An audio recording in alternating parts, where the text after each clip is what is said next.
Coma he fell into last month in Rome. Friends and family members are devastated by his death. Floored. Absolutely floored. I just went through this whole thing with him being in a coma in Rome, and it was kind of frightening there, and now this. Mark Shearer looks back at Cobain's short career.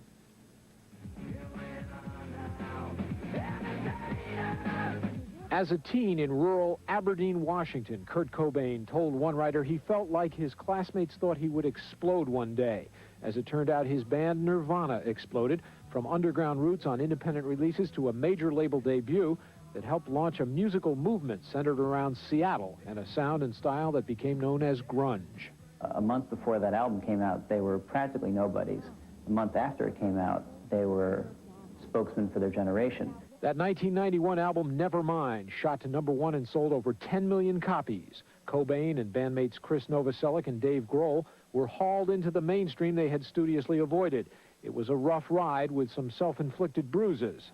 When a Vanity Fair article had Cobain's wife, singer Courtney Love of the rock group Hole, boasting of heroin use during her pregnancy, Love claimed she was misquoted. Okay, one more. Go, jump. The couple had a daughter, Frances. Seattle police were called to their house in a domestic dispute last June. And Cobain has admitted heroin use. He says it was partly to medicate chronic stomach pain. In March, while the 27-year-old Cobain and his wife were staying in Rome in between European concert dates, he was hospitalized in a coma for reportedly ingesting a tranquilizer and champagne. A spokesperson said the medication was prescribed for Cobain's stomach troubles.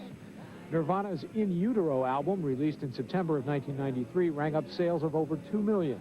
But because of its album cover art depicting fetuses, the Kmart and Walmart chain stores wouldn't stock it. In early April, the band agreed to alterations, their management saying they wanted the CD to be available to more kids. Nirvana was dressed for success on the cover of Rolling Stone, but success wasn't suiting them well. Mark Shearer, CNN Entertainment News, New York.